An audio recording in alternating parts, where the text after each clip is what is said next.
리버풀의 최근 분위기가 매우 좋습니다. 공식전 4연승이며 리그를 기준으로도 3연승을 달리고 있어요. 이제 리버풀의 리그 순위는 5위입니다. 같은 라운드 첼시가 아스날에 패한 것이 컸어요. 이제 리버풀과 4위 아스톤빌라와의 승점 차는 3점에 불과합니다. 결과적으로만 보면 리그 기준 최근 5경기에서 4승을 거두고 있는 구단은 맨시티와 맨유 그리고 리버풀이 유일합니다. 물론 경기력까지 마냥 긍정적이라고 볼 수는 없어요. 최근에 치러진 웨스트햄과의 경기에서도 리버풀은 수많은 역습 상황을 허용했죠. 대승과는 별개로 위기는 꽤나 많았던 경기였어요. 경기 후 양팀은 점유율 49대 51, 기대 득점 1.84 대 1.86을 기록했습니다. 통계만 보더라도 리버풀이 웨스트햄을 경기력으로 압도한 경기는 아닌 것을 알 수 있죠. 하지만 이번 경기를 포함해 최근 리버풀에게는 경기력적으로도 유의미한 성과들이 있습니다. 그래서 오늘은 리버풀의 긍정적인 3가지 신호에 대한 이야기를 해보려고 합니다. 주간이 포함된 영상인 점 참고해 주시고요. 그럼 영상 바로 보시죠.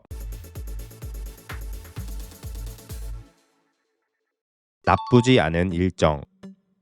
현 시점 리버풀의 최대 목표는 챔피언스리그 진출이라고 봐야 합니다. 5위 안에는 반드시 들어야 한다는 거예요. 우선 1위 아스날과 2위 맨시티를 따라잡는 것은 사실상 어렵습니다. 두 팀은 그냥 우승 레이스를 펼치고 있는 팀들로 봐야 해요. 그렇다면 51점을 기록 중인 3위 맨유와 4위 아스톤빌라 그리고 45점을 기록 중인 첼시가 챔피언스리그 티켓을 두고 경쟁하는 팀들이라고 볼 수 있습니다. 3, 4월 일정에서 가장 유리한 팀은 맨유입니다. 맨유는 3월 5일 뉴캐슬 원정을 시작으로 아스톤빌라, 본머스, 리즈, 첼시, 브랜드포드를 차례로 만나게 됩니다. 맨유 입장에선 빌라는 물론 첼시, 심지어 브랜드포드까지도 부담스러운 상대일 수 있어요. 그럼에도 맨유는 오로지 리그에만 신경을 쓸 수 있기 때문에 체력적으로 매우 유리합니다. 일주일에 한 경기만 치르면 되는 거예요. 반면 4위 빌라는 3월 5일 첼시전을 시작으로 맨유, 웨스트햄, 노팅엄, 썬더랜드, 풀럼을 상대합니다. 빌라는 만나는 상대팀 자체도 빡셀 뿐더러 중간중간 유로파리그 경기를 치러야 하기 때문에 체력적인 부침이 있을 수 있죠. 같은 기간 맨유에 비해 2경기를 더 치러야 하는 거예요. 또한 6위 첼시는 3월 5일 빌라전을 시작으로 뉴캐슬, 에버튼, 맨시티, 맨유, 브라이튼을 상대합니다. 첼시도 상대팀들이 빡셀 뿐더러 렉섬 FC와의 FA컵 경기는 물론 파리 생제르맹과의 챔피언스리그 2연전까지 3경기를 더 소화해야 하죠. 개인적으로 가장 힘든 일정은 첼시라고 생각해요. 그리고 리버풀은 3월 4일 울브스 원정을 시작으로 토트넘, 브라이튼, 풀럼, 에버튼, 크리스탈 팰리스를 만납니다. 물론 프리미어리그에서 쉬운 팀은 없지만 비교적 괜찮은 일정이긴 해요. 하지만 리버풀도 울브스와의 FA컵 경기, 갈라타사라이와의 챔피언스리그 2연전까지 소화해야 하기 때문에 경기수 자체는 9경기로 첼시와 같습니다. 체력 관리가 매우 중요한 문제가 될 거예요. 하지만 리버풀 입장에서는 리그 막바지에 맨유, 첼시, 빌라로 이어지는 3연전을 치러야만 합니다. 아마 이때가 순위가 결정되는 중요한 시기가 될 거예요. 리버풀은 그 전에 최대한 많은 승점을 확보해야만 합니다. 향상된 세트피스 효율.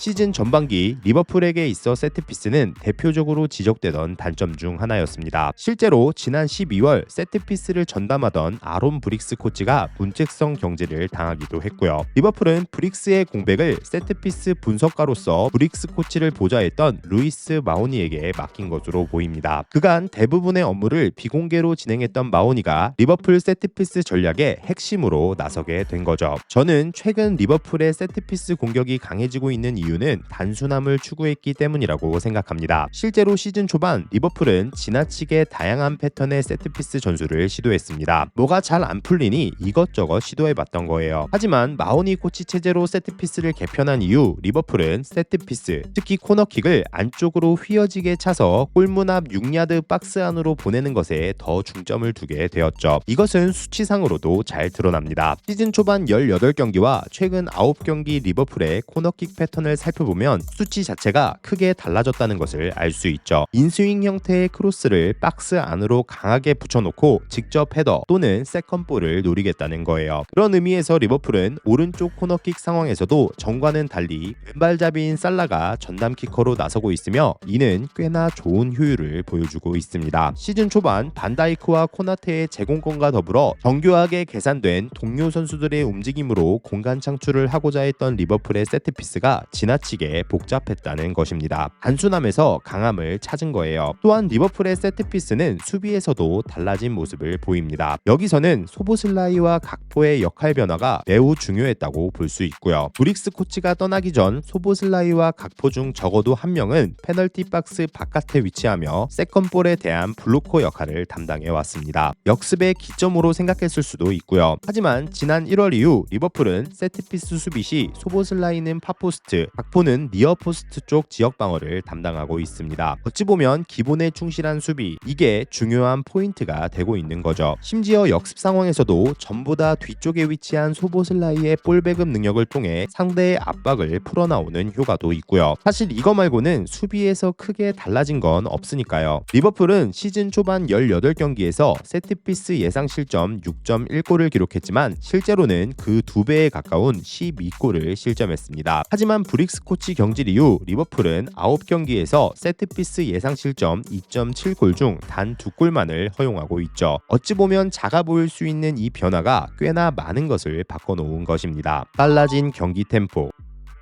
개인적으로 올 시즌 리버풀에게 가장 아쉬운 점은 리버풀스러움을 잃어버렸다는 것입니다. 현지 팬들 또한 지적하고 있는 부분이기도 하고요. 사실 리버풀의 팀 컬러는 클롭 감독이 만들어준 것입니다. 클롭은 리버풀 감독 부임 이후 팀을 강한 전방 압박과 빠른 템포를 가진 팀으로 만들어 놓았죠. 하지만 올 시즌 리버풀에는 이런 모습이 보이지 않습니다. 그리고 많은 팬분들은 이것을 양측 윙어, 즉 살라와 각포의 심각한 폼 저하를 가장 큰 원인으로 지적하고 있죠. 물론 동의합니다. 실제로 올 시즌 리버풀은 살라 쪽으로 공이 가면 턴오버가 많이 발생합니다. 각포 쪽으로 공이 가면 템포가 죽어버리는 현상이 반복되고 있고요. 하지만 근본적인 문제도 무시할 수 없습니다. 애초에 좋은 타이밍에 양측면으로 향하는 패스 자체가 많지 않다는 거예요. 리버풀은 최근 비르치의 활약으로 이런 문제를 어느 정도 해결해 왔습니다. 비르치는 지공 상황에서의 창의적인 공간 패스는 물론 역습 상황에서도 내려와서 볼을 받아주고 전방 혹은 측면으로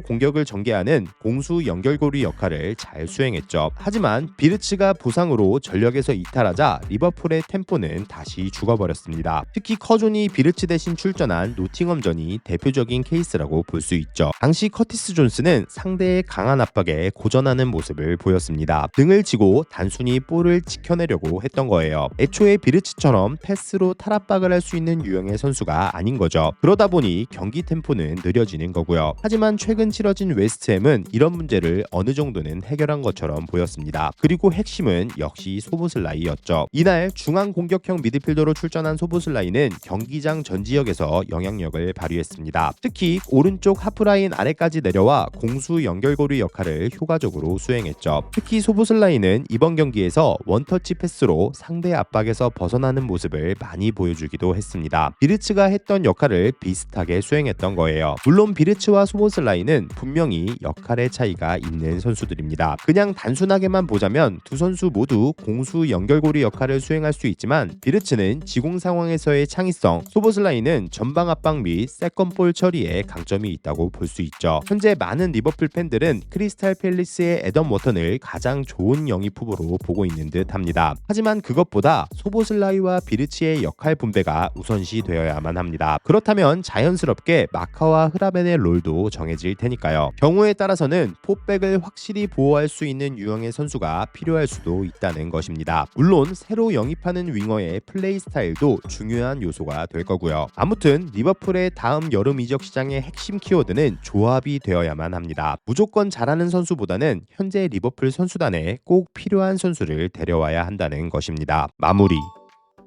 오늘은 암울했던 올 시즌 리버풀에서 최근에 보여지고 있는 긍정적인 신호들에 대한 이야기를 해봤습니다. 여러분이 생각하는 올 시즌 리버풀의 최종 목표는 무엇인가요? 지금까지 박고비였습니다. 시청해주셔서 감사드리고요. 좋은 하루 되세요.